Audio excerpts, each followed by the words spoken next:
Bien le bonjour les amis, bienvenue dans cette nouvelle vidéo. Aujourd'hui je vais vous parler de l'application que je me suis amusé à coder. C'est le registre généalogique Studbooks, parce que c'est quelque chose qui est très important à mon sens pour la conservation. C'est pas le seul truc à faire, mais c'est un truc qui est à faire, c'est-à-dire d'avoir en fait un cheptel qui est inscrit dans des livres où il y a des suivis des animaux. En fait, moi, ce que je vous ai écrit là-dessus, donc c'est accessible vis-à-vis donc de mon blog, comme d'hab. Vous cliquez sur le lien en bas en description, vous pouvez accéder sur la page directement. Sinon, vous tapez le conservateur de Kennel.fr et après vous allez dans registre et vous tombez dessus.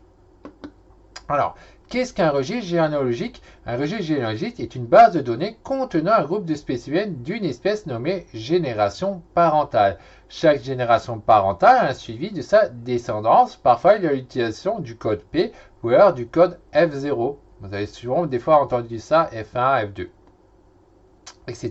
À la base, c'est F0 ou P. Il s'agit du même principe que le LOUF pour les chats de race ou les histoires de vous avez les histoires de pédigré pour les chiens, etc. C'est exactement la même chose. Il faut savoir que les registres généalogiques, ils sont partis de là, au niveau des, voilà, des chiens, des chats, des chevaux, etc. Et qu'après, c'est allé dans les zoos avec un programme qui s'appelle EEPS, dans les zoos européens. Mais ça a été tiré en fait des histoires des animaux domestiques, de la même façon que l'enrichissement en fait. Ce sont des trucs qui ont été faits à la base pour des animaux domestiques qui sont après repris par les zoos. Et aujourd'hui, moi, ce que j'essaye de faire, c'est de pousser les gens à faire la même chose en tant qu'éleveur particulier ou qu'éleveur amateur, de faire la même chose, qui a un suivi, qui a un truc plus professionnel et aussi plus sain, parce que c'est bien beau de faire les reproduire les animaux, mais s'il n'y a pas de suivi, ça crée des problèmes de consanguinité, il y a des problèmes d'hybridation, etc. Et donc, c'est bien de faire un suivi et de vraiment garder l'espèce, que ce soit l'espèce. L'espèce, c'est l'espèce et c'est pas un mélange d'espèces. Qu'on ne revienne pas sur des histoires d'hybridation de races. Vu que les races, c'est de l'hybridation, c'est des trucs qui ont été sélectionnés, puis ils ont été mélangés ensemble, etc. Le but, par contre, ici, c'est vraiment d'avoir des sous-scènes d'espèces.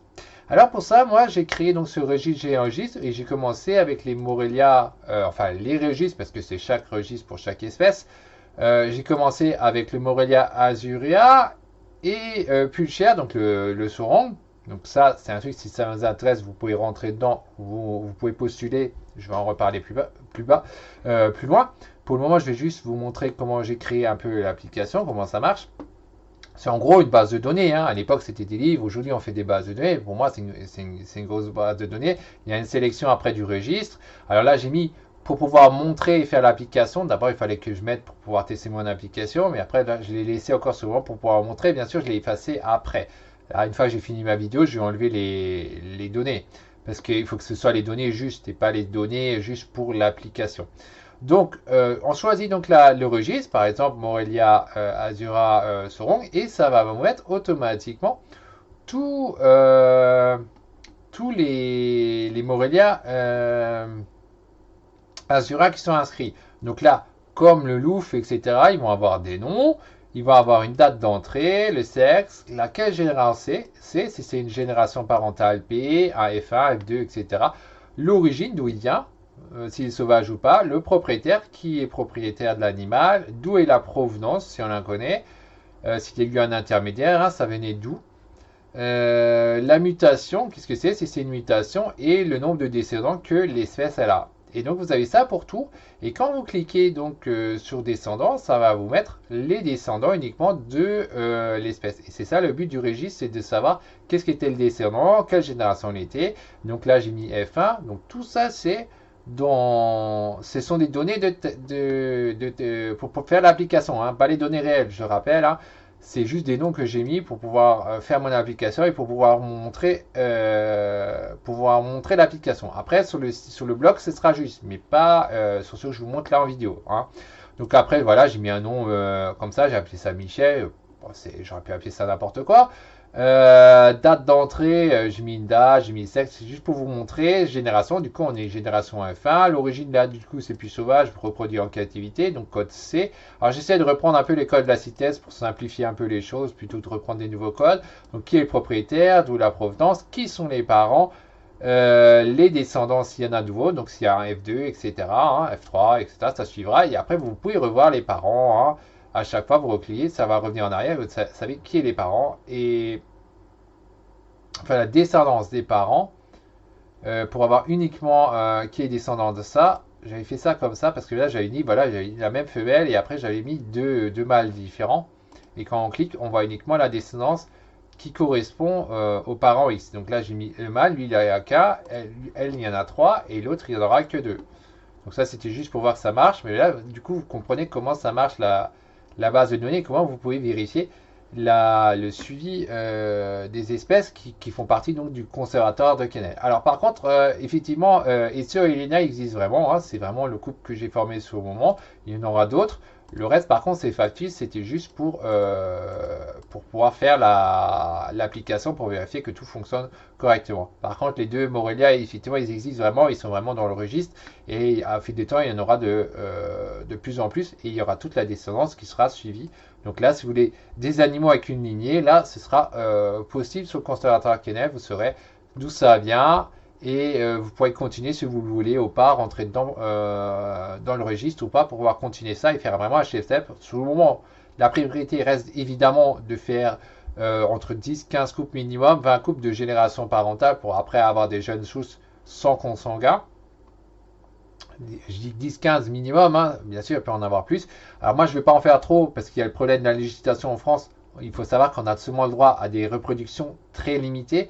Donc moi, j'aime pas trop avoir trop de la même espèce pour éviter qu'on me dise ouais, mais là, vous respectez pas la loi, vous êtes en train de faire du commerce, machin, autour. Alors que moi, je travaille sur la conservation. Le but, c'est pas une histoire de commerce, mais avant tout d'une histoire de conservation qui m'intéresse. Donc voilà, donc ce que j'ai dit après, bon, je vous ai dit donc qu'est-ce qu'il en est, pourquoi adhérer. Donc là, ce que j'avais dit, c'est le registre généalogique, c'est avant tout comme objectif d'éviter la consanguinité, hein, c'est clairement ça. Ne pas avoir de registre généalogique, c'est comme ne pas avoir de boussole en mer. Effectivement, vous ne savez pas où vous allez, hein. Vous avancez à l'aveugle. Donc, ce qui finit par des descendants ayant des problèmes psychologiques sévères, hein. Vous savez que ça donne, quand vous mettez trop de consanguinité, ça devient, les animaux, ils deviennent fous, quoi. Ensuite, ça crée aussi des handicaps physiques. Hein. Vous savez, quand vous avez des serpents à deux têtes et des trucs comme ça, voilà, tel qu'un membre en moins, ils ont deux têtes, etc. En outre, il s'agit aussi d'assurer que l'espèce ne soit pas un hybride au fil du temps. Alors là, je dis ne soit pas un hybride au fil du temps, évident. Pour les Azura, c'est pas facile. Pour les Morelia Azura ou Viridis, c'est pas facile de vérifier si la souche elle est vraiment saine, sauf si vous prenez des sauvages. Alors après, c'est plus dur de reproduire deux sauvages. Mais après, il faut vérifier les descendants, etc. Est-ce que c'est vraiment juste ou pas? Et c'est pour ça que je dis ne soit pas un hybride au fil du temps, parce on ne peut pas garantir à 100% au départ. Par contre, à fur et à mesure de faire un suivi, on peut retirer les hybrides quand ils sont découverts. Après, c'est peu probable qu'il y en a dedans, mais c'est pas impossible. Mais du coup, en faisant un suivi, on peut les éliminer et avoir vraiment une souche qui est propre, une lignée qui est saine et pas une lignée qui est sale, qui est une lignée de bâtard en fait. Hein. C'est le but du registre généalogique, hein, c'est d'avoir une souche vraiment propre. Alors, quelles sont les conditions d'adhésion pour postuler au registre géologique du conservatoire de Kennel? Il vous faut en premier lieu un couple d'une espèce d'un registre présent et qu'au moins un des deux est sauvage ou venant d'une ferme ranch. Ah, là, dans mon cas, vous voyez, j'ai pris un. Alors, je dis pas qu'il faut remonter toute la roue, mais je dis qu'il doit avoir au moins un d'origine sauvage. Tu vois, chez moi, ma femelle, elle est sauvage. Et un qui soit pas forcément connu ou qui peut être né en captivité. Comme ça, on est certain, ça permet de garantir que c'est à nouveau sang obligatoirement. Ça, c'est une des conditions que je demande. C'est je vais être sûr que ce soit à nouveau sang, qu'on n'est pas dans un problème de consanguinité. Après, ça ne garantit pas de nouveau l'histoire de l'hybridation, c'est plus compliqué à vérifier.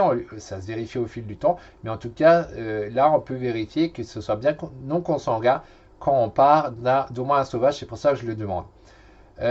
Ensuite, je dis où va les sommes de la récoltation, hein, forcément, c'est pas gratuit. Je peux pas tout faire gratuit, hein. Je vous fais énormément de choses gratuites entre les articles de blog et tout. À un moment, il faut aussi voir comme c'est pas possible de tout donner gratuitement. Ça coûte du temps et c'est de l'argent. Moi, j'ai toujours mes factures. J'ai toujours un parc zoologique qui me coûte cher à vouloir mettre en place avec le temps. C'est pas aussi simple, hein. À un moment, il peut pas avoir tout à 100% gratuit. C'est 100% gratuit, on va dire à 90% à peu près. Et après, il y a 10% qui peut pas l'être, hein.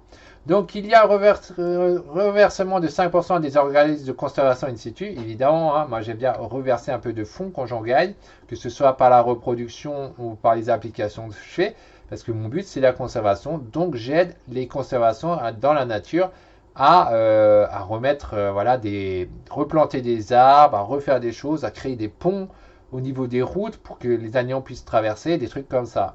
Donc c'est ce genre d'organisme que j'aime bien, que je suis pour soutenir et que je vais continuer de soutenir.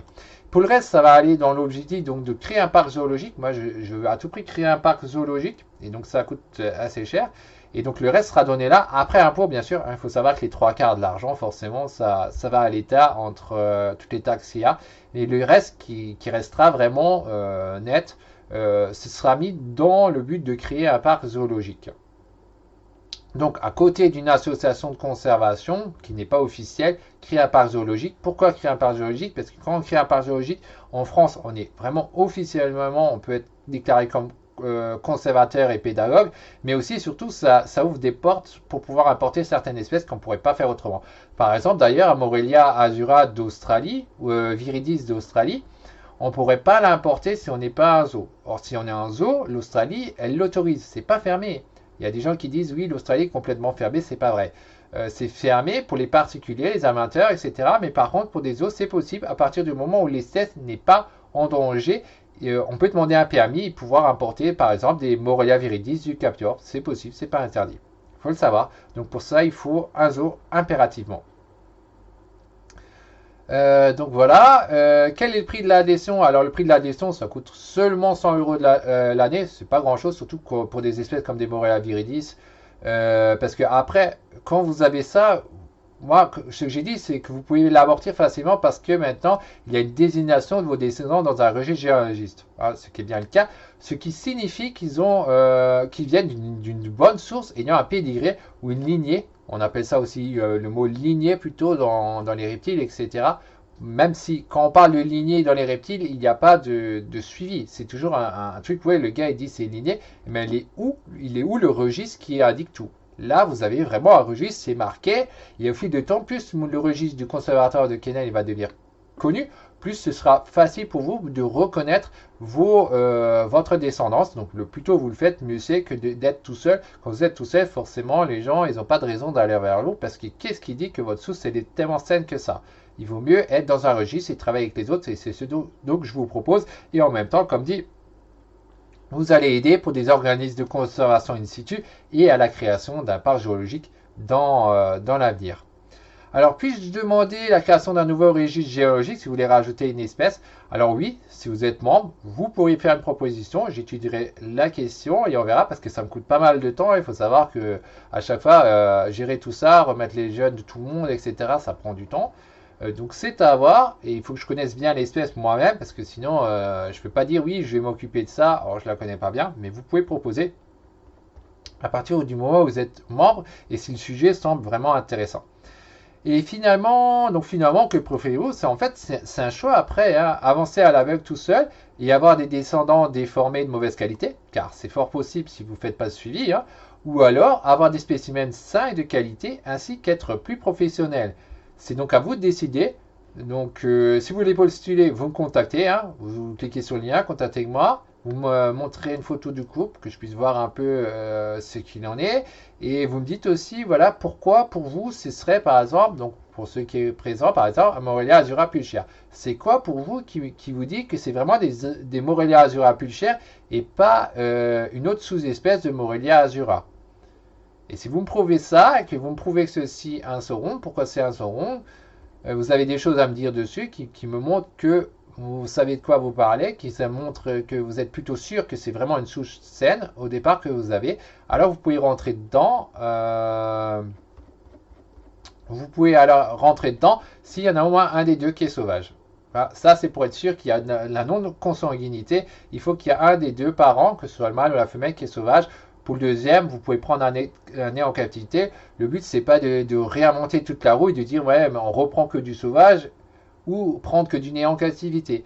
Le but, c'est de faire quelque chose de sain, de garder ce qui a été fait en nez en captivité et de reprendre ce qui est des sauvages pour remettre un sang propre et faire un suivi à partir de là. Mais sans les hybrides, bien sûr. Ah, les hybrides, bon, on peut en faire des registres d'hybrides pour des races. Bon, c'est pas mon objectif sur le moment. Ça, si vous me demandez, il y a grande chance que je vous dirais non, en tout cas sur le moment présent. Surtout pas pour des choses qu'on reconnaît difficilement. Bon, après, je suis pas anti, hein, vu que voilà, ça se fait depuis longtemps avec tous les animaux domestiques, c'est des hybrides. Hein. Après, c'est reconnu. Donc, je pense que voilà, qu'importe les animaux, que ce soit des serpents ou autres, c'est pareil. À partir du moment où on les reconnaît, il n'y a pas de souci. Après, moi, je le ferai pas en l'état actuel, mais je suis pas non plus totalement anti. Donc voilà ce que je voulais dire. Hein. Si vous voulez être intéressé par un registre mouvant ou autre, vous pouvez, ce sera à vous de voir. Allez, bye bye les amis.